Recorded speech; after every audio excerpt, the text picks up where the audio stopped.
మీరు క్రూర మృగాలు మానిటర్ల గురించి వినే ఉంటారు. ఎంత స్థాయిలో ఆ క్రూర మృగాలకి లేకపోతే ఆ మానిటర్లకి రక్తదాహం తీరదంటే అసలు రక్తం చూసే కొద్దీ ఇంకా ఇంకా ఇంకా కావాలన్నట్టే ఆ క్రూర మృగాలు ప్రవర్తిస్తూ ఉంటాయి. ఇదొక ఎత్తు అయితే, ఎప్పుడైనా మీరు గమనించారో లేదో, ఒక క్రూర మృగాన్ని బంధించినప్పుడు లేదా ఒక జంతువుని కందకంలో వేసినప్పుడు బంధించినప్పుడు అవి ఏం చేస్తున్నాయి, ఎలా చేస్తున్నాయి అనే స్థాయి కూడా మర్చిపోయి భీకరంగా భయంకరంగా ఆ జంతువులు ప్రవర్తిస్తూ ఉంటాయి. కానీ జంతువుల్ని అలా అంటారు, మనుషుల్ని ఎక్కడ అలా పోల్చరు. కానీ ఆంధ్రప్రదేశ్లో వీళ్ళని మనుషులను కూడా కొంతమందిని వాటితో పోల్చాలా అన్నట్టు వాళ్ళు ప్రవర్తిస్తున్న తీరు, జరుగుతున్న పరిణామాలు చూస్తుంటే నిజంగా అందరికీ కూడా అసలు నోట మాట రావట్లేదు ఇలాంటి విషయాలపై ఎలా స్పందించాలి. ఎందుకంటే కాస్త రక్తం చూసినా కూడా ఎవరైనా సరే అయ్యో అని చలించిపోతారు, లేదు అసలు ఇలాంటి అంశాలకి తావు ఇవ్వకుండా కూడా ప్రవర్తిస్తారు. కానీ ఆంధ్రప్రదేశ్లో పరిస్థితి ఏ స్థాయిలో విధ్వంసం, హింస కొనసాగుతోందంటే నిజంగా ఈ క్రూర మృగాల్ని బంధించిన పరిస్థితి మరి అలా ఉందా అన్నట్టే ఉంది. అది కూడా ప్రత్యేకించి అధికార పార్టీకి సంబంధించిన వైసీపీ మూకలు ప్రవర్తిస్తున్న తీరు ఇంచుమించు ఇలాగే ఉంది అన్న విమర్శ సర్వత్రా వస్తుంది. ఎందుకంటే మే 13 పోలింగ్ జరిగింది, పూర్తయింది.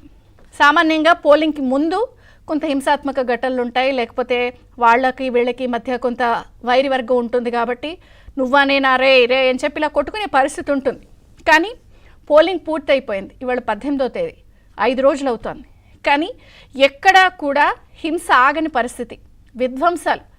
అసలు స్వయాన అధికార పార్టీ ఎమ్మెల్యేల ఇళ్ల దగ్గరే వాళ్ళకి సంబంధించిన వాహనాల్లో, కార్లలో, వ్యాన్లలో బీర్ సీసాలు, పెట్రోల్ బాంబులు, బస్తాల కొద్దీ రాళ్ళు, ఇవన్నీ చూసి అందరూ సగటు సామాన్యుడు లేకపోతే ఇవెంత ఫ్యాక్షన్ కొంత తెలిసిన వాళ్ళు ఇవన్నీ ఉన్నా మిగిలిన ప్రాంతాల ప్రజలు ఉలిక్కిపడి అల్లాడిపోయి అసలు ఎవరికి అధికారం ఇచ్చాం, మనం ఎవరిని ఎంచుకున్నాము అని అందరూ చెప్తున్నా కూడా ఇప్పుడు జరుగుతున్న తీరుతెన్నులు అద్దం పడుతుంటే అసలు ఈ పరిస్థితి ఎందుకు ఇలా వచ్చింది, ఎవరిది తప్పు అనే స్థాయికి ప్రశ్న వెళ్ళిపోతుంది.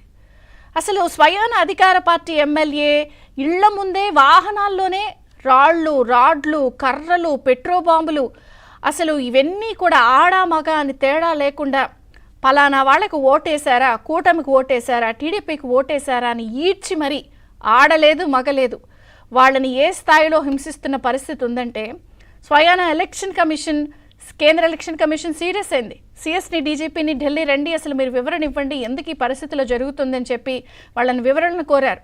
దాదాపుగా కలెక్టర్లని, అలాగే ఎస్పీలని, ఎస్ఐలని, డిఎస్పీల స్థాయి వాళ్ళందరినీ కూడా ఓవరాల్గా ఒక 29 మంది అధికారులపై వేటు పడింది, సస్పెన్షన్ వేశారు.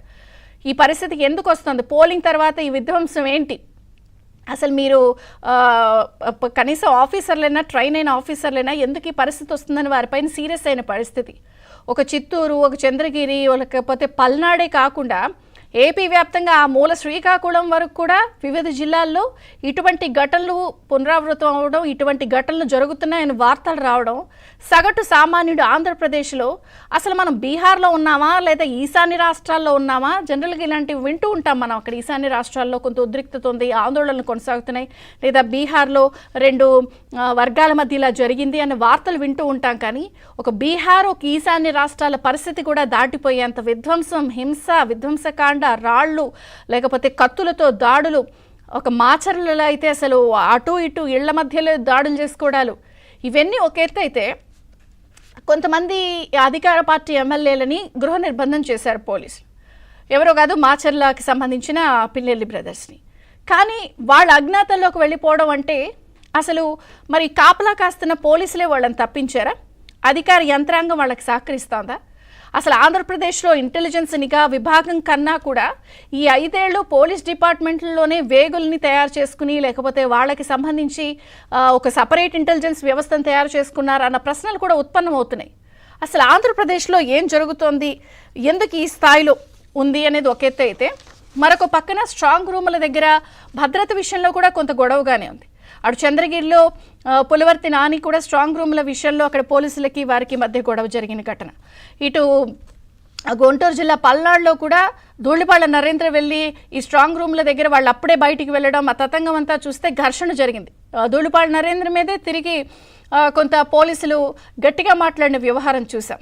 అంటే మొత్తంగా ఆంధ్రప్రదేశ్లో ఇటువంటి హింసాత్మక ఘటనలు పోలింగ్ తర్వాత కూడా ఎందుకు ఈ స్థాయిలో పెచ్చుమీరుతున్నాయి? అధికార పార్టీ ఎమ్మెల్యేల దగ్గరే రాళ్లు, రప్పలు, కత్తులు దాడి చేసే అన్ని ఐటమ్స్ వాళ్ళ దగ్గర ఎందుకు ఉంటున్నాయి? పోలీసులు అసలు ఎవరికి కాపుగాస్తున్నారు? అసలు ఈ 14 రోజులు ఈ స్ట్రాంగ్ రూమ్ల భద్రత గురించి ఎందుకు ఇంత చర్చ అవుతోంది? ఇవన్నీ ఒక ఎత్తు అయితే కొంచెం మంచి విషయం ఏమిటంటే గవర్నర్ అబ్దుల్ నజీర్కి చంద్రబాబు నాయుడు గారు రాసినటువంటి లేఖ విషయంలో స్పందన కొంచెం పాజిటివ్గా వచ్చింది. ఆఫీస్ అప్గ్రేడ్ విషయం ఆగింది. సో కొంత ఇదొక పాజిటివ్ పరిణామం కనిపిస్తోంది. మొత్తంగా అయితే ఈ హింసాత్మక ఘటనలో తప్పెవరిది? యంత్రాంగాన్ని కూడా కంట్రోల్